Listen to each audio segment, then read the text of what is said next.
The ANC has been in power for 3 decades, but the African National Congress glory days appear to be fading. The party's governed since the end of apartheid and through the country's first democratic vote in 1994. But its popularity has dropped to less than 50% amid poor governance, corruption, a struggling economy and fast-rising crime. This is the opposition ActionSA party, led by the former mayor of Johannesburg, Herman Mashaba. He says fighting crime and corruption is the top of his agenda. We need to really be brutal against those who commit crime. Crimes like corruption, murder, and drug trafficking and so forth. Serious consequences. I think right now South Africa is really very soft on criminals. We've got to really relook at this issue of parole and where prisoners actually take our prison as some kind of holiday resort. The populist rhetoric seems to be working. I'm actually going to be going with ActionSA.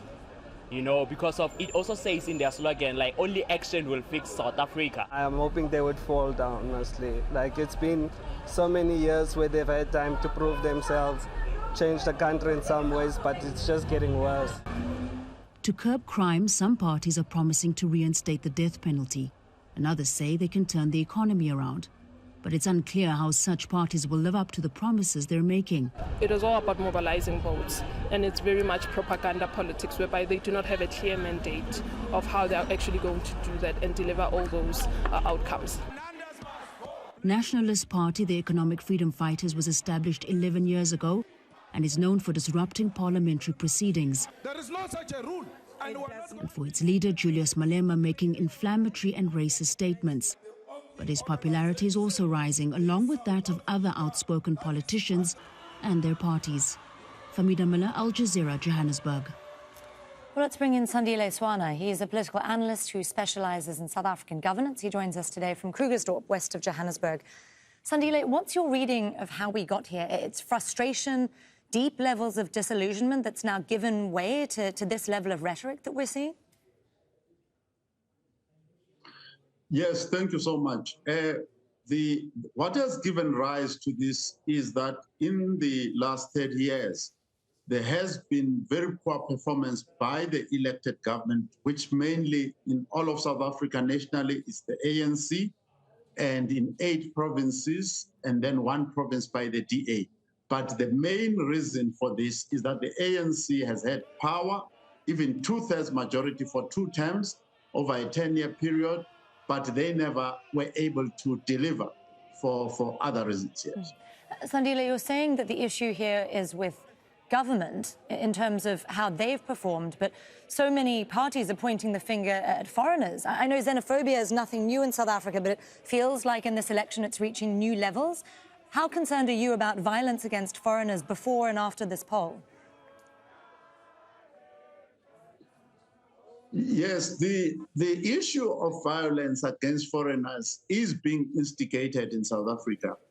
But like everywhere else, whether it's in Europe, in the UK, even under Trump in the USA, when the elected government has failed to implement credible policies, economic policies, and other types of policies, then scapegoats are found. For instance, our judges and our courts are being scapegoated. The Constitution itself is being scapegoated. Foreigners are being scapegoated. So there's a number of scapegoats that are being found regardless of what research actually says. Well, let me ask you then, how much has former President Jacob Zuma contributed? You've talked about failures of government. Obviously, he spent some time in government, but now with the establishment of his new party and the rhetoric around that, how much is that changing the way that xenophobia and the future of South Africa as a non-racial country is being discussed? I'm not sure if the issue of xenophobia is very big with Zuma. The issue that is big with Zuma is, number one, the failing ANC of Cyril Ramaphosa. And there is plenty of evidence. Any other party could have said that, but Zuma has got the following and the charisma to make that point.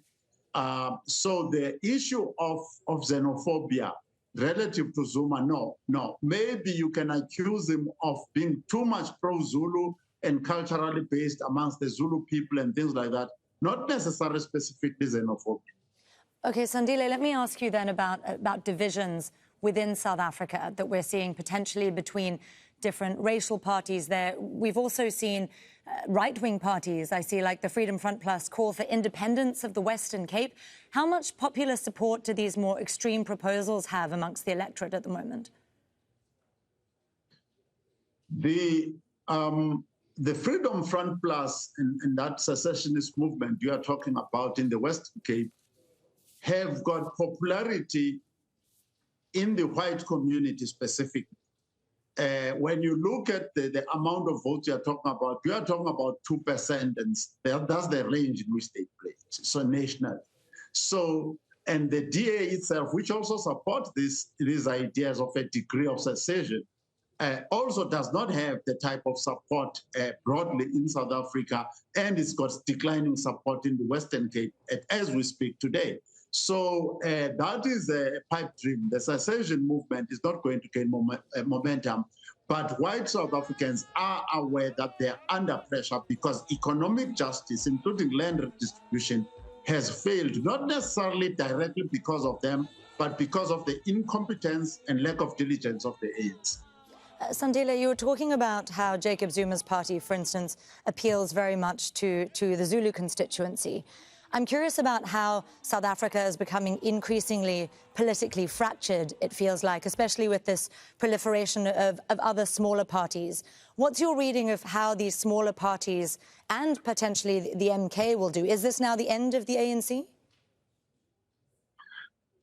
The ANC as a hegemonic, monopolistic party that controls power from election to election with certainty is over. That period is over. The monopoly of the ANC over state power is finished as from 29 May 2029.